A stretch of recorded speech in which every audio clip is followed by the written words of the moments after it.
terhormat kepada Bapak, Ibu Asesor Sertifikasi Dosen Kemdikbudristek Sesi 2 tahun 2023. Izinkan saya memperkenalkan diri, nama saya Apoteker Irami Duma Kencana Irianto, S.Pharm MSc. Saya berasal dari Politeknik Kesehatan Bakti Setia Indonesia yang berlokasi di Yogyakarta. Saya mengajar pada salah satu program studinya yakni D3 Farmasi. Saya lulus S1 pada tahun 2010. Yakni pada jurusan Farmasi Bahan Alam Fakultas Farmasi Universitas Gadjah Mada. Kemudian saya melanjutkan studi saya di jenjang profesi apoteker di kampus yang sama. Pada tahun 2011 saya lulus. Kemudian saya melanjutkan ke jenjang yang lebih tinggi lagi, yaitu S2 mengambil ilmu farmasi jurusan teknologi farmasi di Universitas Gadjah Mada dan lulus pada tahun 2013. Adapun mata kuliah yang saya ampu di D3 Farmasi Poltek SBS ini diantaranya ada kosmetologi, mikrobiologi, fitoterapi, fitokimia, biokimia, nutraceutical, farmakognosi, dan teknologi sediaan liquid dan semi-solid, baik teori dan praktikumnya. Kemudian untuk penerapan pembelajaran yang saya lakukan mengikuti aspek DIA, yaitu Delivery, Interaction, and Assessment, di mana DIA ini itu terintegrasi dalam LMS yang kita gunakan adalah Siakat. Untuk delivery kita menggunakan modul, di mana modul ini berisi mengenai capaian pembelajaran, di mana modul ini juga interaktif dengan adanya materi berupa tulisan dan video. Kemudian untuk evaluasi di akhir modul itu para pembaca nantinya dapat mengevaluasi diri, baik itu secara kognitif, kemudian psikomotor dan attitude dari para pembaca modul ini. Kemudian modul ini juga disajikan dalam model e-modul, internet modul, menggunakan aplikasi atau web-based hazing. Kemudian dalam delivery kita juga menggunakan Adlink, di mana Adlink ini itu adalah learning management system yang tersinkronisasi dengan Siakat. Kami menggunakan Adlink ini di mana kami bisa membagikan materi, bisa berupa tadi e-modul atau materi lain, kemudian video juga kami bisa membagikan di sini. Kemudian kita juga bisa men-setting kuis di mana ada berupa pilihan ganda. Kita bisa setting waktunya per soal mau berapa menit dengan batas waktu tertentu, kita batasi waktunya. Kemudian juga bisa share tugas dengan tentang waktu pengumpulan tertentu. Di Adlink ini kita juga bisa melakukan diskusi. Kemudian delivery juga kita lakukan berupa video, di mana saya mempunyai suatu channel Irami DKI di YouTube. Di sana juga ada beberapa video pembelajaran yang pernah saya buat, baik itu kosmetologi, praktikum fitokimia, biokimia, mikrobiologi, dan lain sebagainya. Nanti bisa Bapak Ibu lihat. Untuk interaction kita melakukan tatap muka di kelas, di praktikum, di lab, dan juga tatap maya yaitu Zoom meeting. Kemudian kita juga untuk menguatkan komunikasi kita bisa lakukan dengan WhatsApp group Kemudian juga Adlink sana juga ada kolom diskusi. Kemudian untuk assessment menggunakan Adlink di sana bisa ada tugas, ada kuis di sana. Kemudian kita juga bisa langsung dapat laporannya di Adlink tadi. Mahasiswa yang sudah melihat materi berapa, kemudian berdiskusi berapa, kemudian yang mengerjakan tugas sudah berapa dan nilainya berapa, itu kita bisa lihat, ada laporannya di Adlink.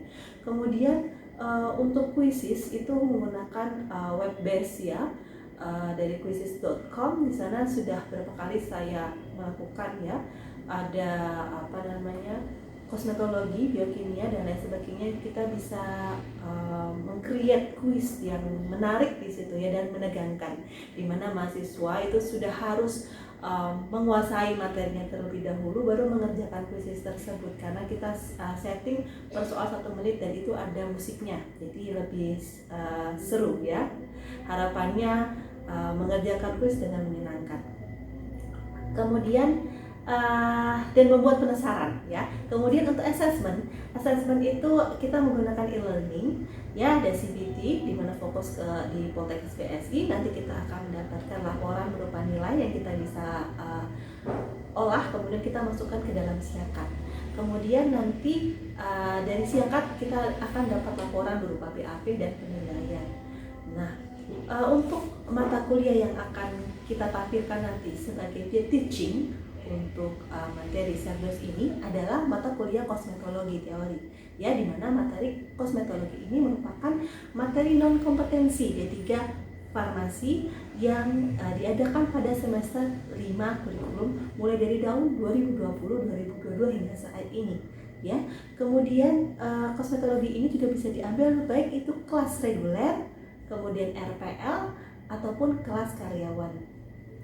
Nah, kosmetologi ini dengan bobot 1 SKS ya 50 menit, di mana untuk mengambil mata kuliah ini mahasiswa itu harus mengambil beberapa mata kuliah terlebih dahulu ya. Di antaranya ada anatomi fisiologi manusia, biokimia, fitokimia, teknologi sediaan liquid dan semi solid serta mikrobiologi.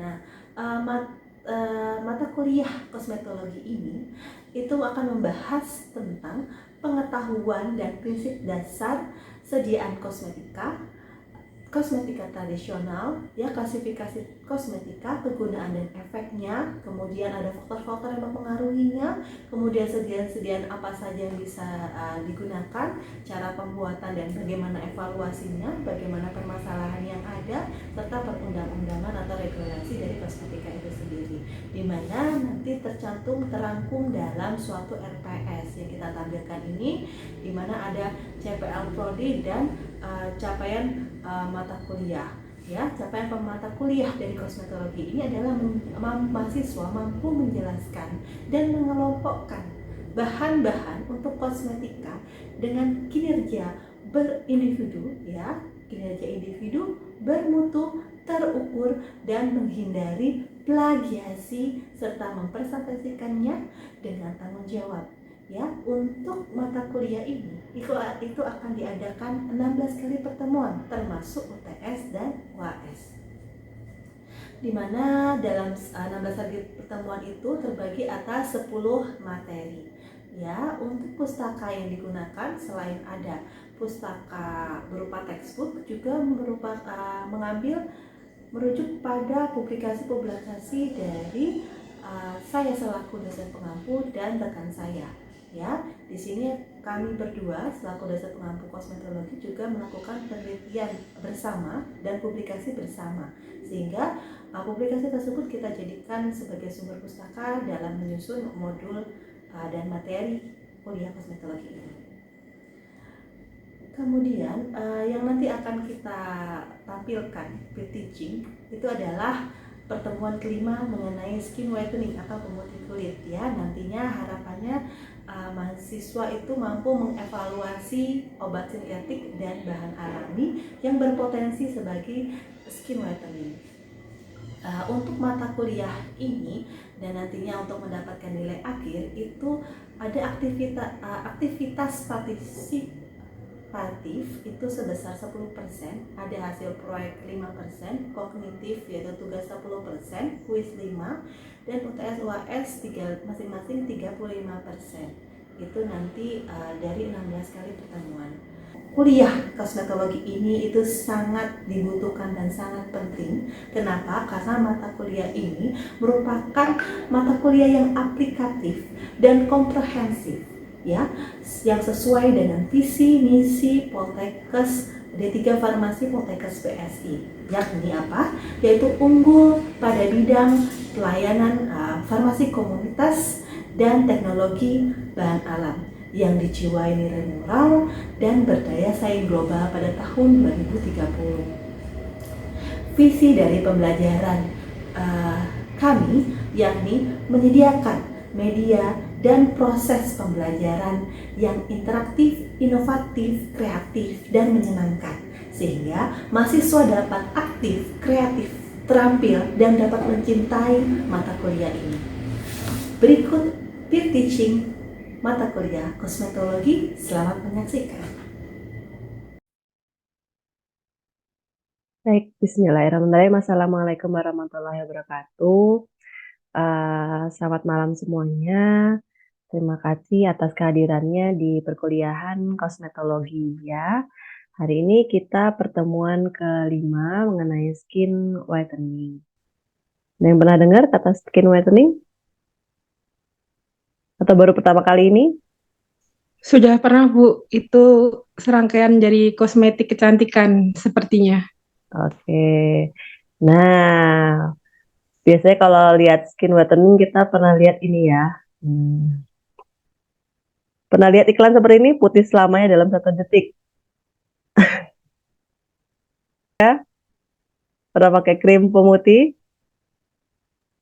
Cuman yang buat lembabin aja, Bu.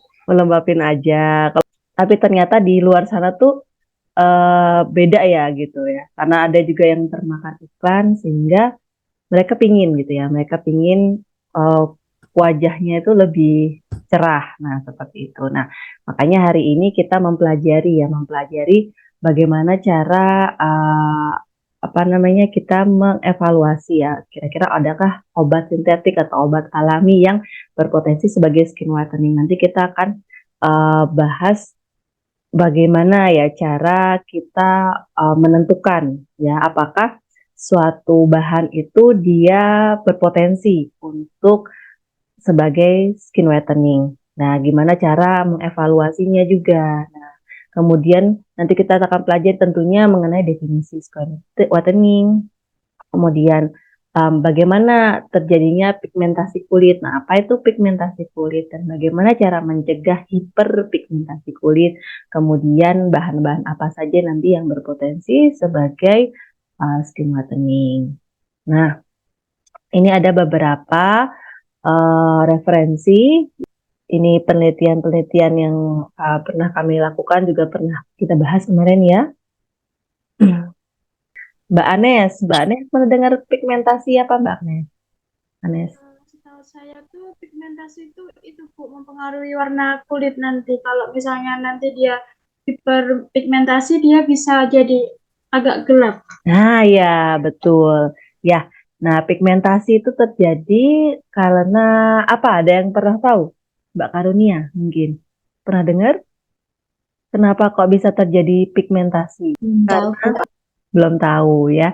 Jadi pigmentasi tersebut kan berarti ada apa namanya? Ada zat warna gitu ya pada kulit ya. Di mana itu namanya kita sebut sebagai melanin. Nah, melanin ini ada di sel namanya melanosit. Nah, itu jumlahnya itu bermacam-macam di tiap individu. Ya, di tiap individu tuh bermacam-macam. Ada yang dari negara tropis, ya biasanya melanin ini banyak. Ada yang negara yang makin dekat dengan kutub utara ya, itu melanin makin sedikit ya karena memang terpapar sinar mataharinya lebih sedikit. Nah, sehingga warnanya juga pun berbeda. Jadi melanin ini itu bertanggung jawab atas terbentuknya warna hitam gitu ya. Semakin banyak, semakin warnanya menggelap. Melanin ini bukan semata-mata biar warna-warni gitu ya. Wah, nah bukan ya, tapi sebagai bentuk perlindungan kulit kita dari efek negatif dari sinar matahari. Ada yang tahu apa efek negatif dari sinar matahari? Bisa membakar kulit, Bu. Bakar kulit, benar. Lapisan kulit itu terdiri atas berlapis-lapis. Ada lapisan epidermis, ada dermis. Nah, ini yang paling luar adalah yang paling atas. Ya, epidermis sendiri itu dibagi atas stratum corneum, ya, yang paling atas, stratum granulosum, ya, ada stratum spinosum dan stratum basal. Stratum basal adalah yang paling dekat dengan dermis. Ya, di bawah ini ada pembuluh darah. Nah, di dekat dermis ini ada sel melanosit. Nah, sel melanosit ini menghasilkan zat warna hitam yang kita sebut dengan melanin. Ya, nah sel kulit itu dia membelah ya. Itu makin ke atas itu makin tua. Ya, dia dimulai pertumbuhannya adalah dari bawah. Ya, misalkan di sini ada sel melanosit terpapar sinar UV sehingga dia mengeluarkan zat melanin, dia nanti semakin bertambah umurnya dia akan makin naik ke atas ke stratum spinosum, naik ke stratum granulosum dan sampai stratum corneum. Nah, baru nanti kelihatan dengan mata kita adalah yang lapisan stratum corneum ya kalau sudah sel melanositnya dia sudah uh, sampai di stratum corneum sehingga kita bisa lihat warnanya lebih gelap sehingga kita bisa lihat ya ada warna-warni kulit manusia gitu. Nah, tadi fungsi melanin apa ya? Jadi adanya paparan sinar UV tadi, nah itu akan diserap oleh si melanin tadi ya sehingga dapat mencegah efek yang tadi disebutkan teman-teman itu ya sinar dari sinar UV. Nah, sinar UV itu bukan hanya uh, kulit terlihat kusam, nah itu ya. Tapi lebih parahnya lagi, sinar UV ini dapat membuat kerusakan pada DNA. DNA ini nanti bertanggung jawab atas pembelahan sel ya. Kalau misalkan DNA itu dirusak, nah tadinya harusnya dia urutannya ATGC, kemudian dirusak menjadi ATCC. Nah, itu apa akibatnya? Akibatnya adalah nanti dihasilkan keturunannya juga ATCC gitu ya. Berbeda dengan awalnya, sehingga apa itu dianggap sel asing. Ya, kalau dia berkembang-kembang, kemudian apalagi dia tidak terkendali pembelahannya, sehingga bisa timbul sel kanker. Makanya kita pernah mendengar adanya penyakit sel kanker kulit ya. Nah, itu juga karena efek radiasi sinar matahari. Nah, melanin tadi itu dia mencegah itu. Kalau ada si melanin ya, ada melanin, UV-nya ditangkap sehingga UV-nya itu tidak menyebabkan kerusakan DNA. Makanya jangan kecil hati ya kalau warnanya lebih gelap. Nah, itu sebenarnya itu adalah Tuhan tuh sayang sama kita ya. Sehingga kita diberi melanin tadi gitu ya, diberi pencegahan untuk mencegah kanker karena kita kan di negara Indonesia itu kan garis khatulistiwa yang kena matahari terus ya efek radiasinya sangat besar sehingga kita dikasih melanin untuk mencegah penyakit gitu. Kemudian masalah apa yang biasanya ditemui ya terkait pigmentasi kulit? Kita bisa lihat ya di sini ya. Ini ada yang namanya hiperpigmentasi kulit. Jadi pigmentasinya itu terlalu berlebih ya. Pernah lihat ini macam-macam bentuk hiperpigmentasi kulit? Ada melasma ya. Jadi dia rata warnanya biruan gitu ya. Seperti ini. Ada coklat ya atau kadang-kadang juga abu-abu. Jadi tergantung ya, tergantung jenis kulitnya. Ada juga freckles kecil-kecil ya, kecil-kecil.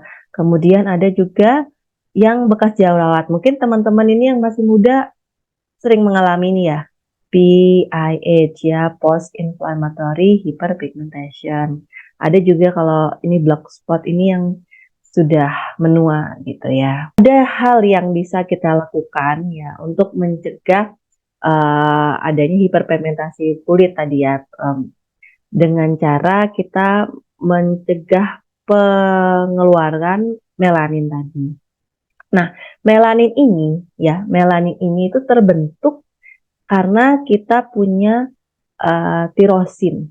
Nah, tirosin di dalam kulit kita, ya, dalam sel melanosit itu, dia oleh enzim tirosinase akan berubah menjadi dopa. Kemudian dopa ini oleh enzim tirosinase, ingat ya namanya enzim tirosinase, ya, menjadi dopaquin. Nah, lagi-lagi ya ada tiga enzim tirosinase, ya, nanti menjadi dopakrom. Kemudian mengalami polimerisasi menjadi melanin, jadi lebih gelap. Nah, enzim tirosinase inilah yang bertanggung jawab. Nah, apa akibatnya kalau kita eh, mengeblok ngeblok enzim tirosinase? Kita punya suatu agen yang bisa menghambat atau mengeblok enzim tirosinase. Aktivitas enzim tirosinase ini akibatnya apa? Diblok akibatnya melaninnya tidak terbentuk, ya. Sehingga apa kalau melanin tidak terbentuk? Tentunya warna kulitnya tidak jadi lebih gelap. Kita kasih suatu zat yang bisa menghambat enzim tirosinase sehingga melaninnya tidak terbentuk, ya. Sehingga melanosomnya ini sel-sel melanosom ini tidak jadi hitam, ya. Dia jadi putih, ya, karena memang aslinya putih, tidak menghasilkan melanin. Sehingga pas dinaikin ke atas jadi lebih terang gitu. Sampai di sini ada yang mau ditanyakan? Belum? Baik. Nah, apa yang terjadi kalau orangnya albino? Kekurangan melanin. Kekurangan melanin, bahkan tidak punya melanin. Ya, jadi orang albino itu malah nggak punya melanin. Sampai serambut-rambutnya itu nggak ada melanin. Ya, asam ascorbat ini nama lainnya apa? Ada yang tahu? Vitamin C. Iya, vitamin C. Makanya kemarin pada ini ya, buat skin whitening vitamin C gitu ya. Terkenal banget ini vitamin C. Ada alpha arbunin, ada kojic acid atau asam kojat ya. Kemudian ada merkuri, ada hidrokinon. Nah, itu memang semua skin whitening bisa mencerahkan kulit, bisa menghambat enzim tirosinase. Nah, tapi, nah 3 di bawah ini tidak boleh digunakan, dilarang penggunaannya karena banyak sekali efek sampingnya. Bisa malah menyebabkan kanker gitu. Tadi sudah saya bagikan, silahkan dibuka. Ada jurnal ya, Potential Use of Indonesia Medical Plants of Cosmetic and Oral Health. Di sini bahas mengenai bahan alam yang bisa digunakan sebagai kosmetik dan kesehatan mulut. Nah, kita fokus bahas pada yang skin whitening. Kalau kita hambat L-dopa atau tirosinase tadi, nah itu bisa melaninnya bisa tidak terbentuk. Jadi kita kalau mau menghambat terbentuknya melanin, aktivitas yang kita perlukan adalah bahan yang dapat menghambat enzim tirosinase. Parameternya adalah penghambatan enzim tirosinase itu adalah IC50 ya. IC itu artinya inhibitor concentration 50, 50%. Jadi artinya adalah 50% ya, penghambatan enzim tirosinase pada konsentrasi 35,45 mikrogram per mililiter. Curcuma domestica itu dia bisa menghambat 50% ya, menghambat 50% pembentukan melanin ya, menghambat enzim tirosinasenya 50%. Semua punya activity bisa menghambat enzim tirosinase ya. Nah, kita mau lihat mana yang poten di antara 15 tanaman ini. Nah, activity-nya makin kecil dia makin poten. Ya, paling bagus, makin bagus. Ya, bisa dikembangkan menjadi bentuk sediaan.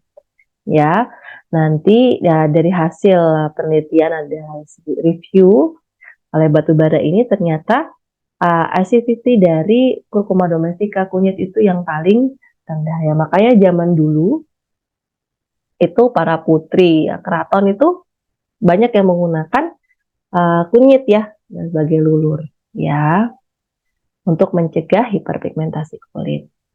Nah, nanti silakan teman-teman ya. Silakan nanti kita berikan PR ya berupa kuis, tinggal dibuka. Ini bisa diakses sampai 1 minggu ke depan ya, nanti diisi nama. Jadi silakan dikerjakan. Nanti tugas ini akan sebagai penambah poin ya, nilai untuk nilai mata kuliah ya. Oke, sampai di sini ada yang mau ditanyakan? Kalau belum, saya yang bertanya. Bagaimana cara mengatasi hiperpigmentasi kulit? Pakai vitamin C.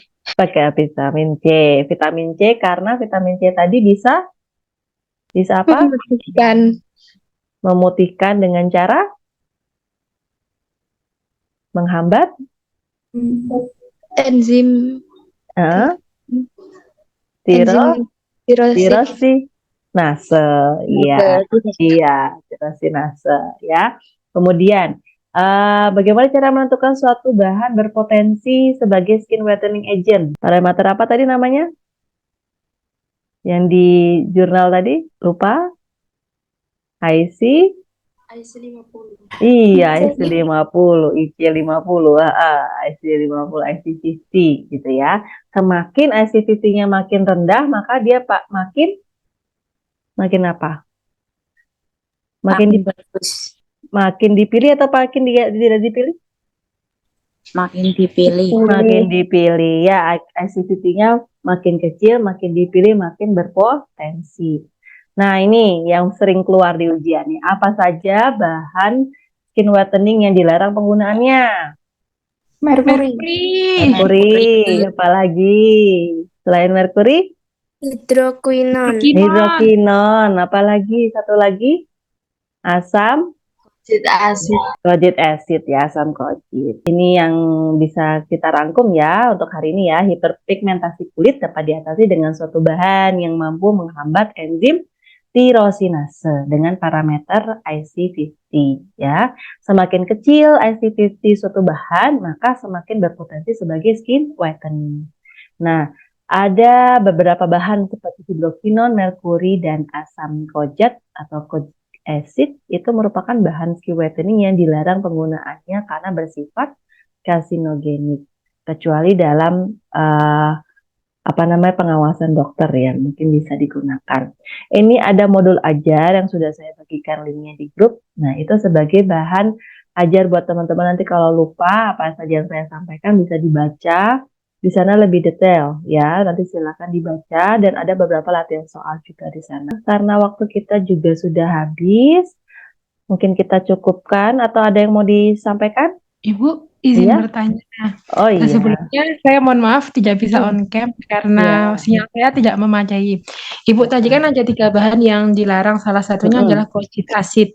Tapi setahu saya itu Bu, di beberapa toko besar itu masih ada tersedia sabun batang kojic acid itu Bu. Itu bagaimana ya? Kojic acid itu bisa, ya, sebenarnya memang bisa, diperbolehkan, ya masih boleh, tapi maksimal 1%. Ya, kalau dia melebihi ini, dia tidak boleh. Nah, tapi penggunaannya itu harus pengawasan. Ya, nggak boleh digunakan secara terus-menerus. Seperti halnya yang vitamin C itu lebih ringan. Ya, itu bisa digunakan secara rutin. Nah, kalau kojic acid ini kalau terus-menerus ya lama-lama nanti bisa menimbulkan efek samping ya, mulai dari efek samping yang ringan seperti iritasi. Nanti lama-lama bisa tadi ya sampai ke arah kanker gitu. Nah, itu yang perlu diwaspadai ya. Masih boleh tapi maksimal 1% gitu. Kemudian memang sebaiknya dihindari ya, karena memang pelarangan ini gitu ya, pelarangan ini ada batasannya. Walaupun masih bisa diperbolehkan untuk menggunakan tapi dengan pengawasan begitu. Memang seharusnya itu ini ya. Dan kojic acid itu biasanya kita gunakan sebagai kontrol positif. Kalau kita mau uji, misalkan Anda ingin uji nih suatu bahan dari turun-temurun secara tradisional kok bisa digunakan sebagai pemutih. Nah, itu bisa ya. Kontrol positifnya adalah asam kojic ini biasanya malahan. Ya, cuma ya itu punya efek samping dia. Ya, begitu Mbak yang bisa saya sampaikan. Baik Ibu, terima kasih atas penjelasannya. Ya, makasih juga Mbak Farida atas pertanyaannya. Ya, mungkin itu ya. Nanti kalau ada yang ingin ditanyakan bisa via @link. Nanti kita juga akan bagikan link-link apa bahan-bahan semua via @link. Nanti bisa diskusi lanjutan juga via @link gitu ya. Kurang lebihnya mohon maaf. Selamat beristirahat. Terima kasih ya. Semangatnya sampai malam seperti ini. Wassalamualaikum warahmatullahi wabarakatuh.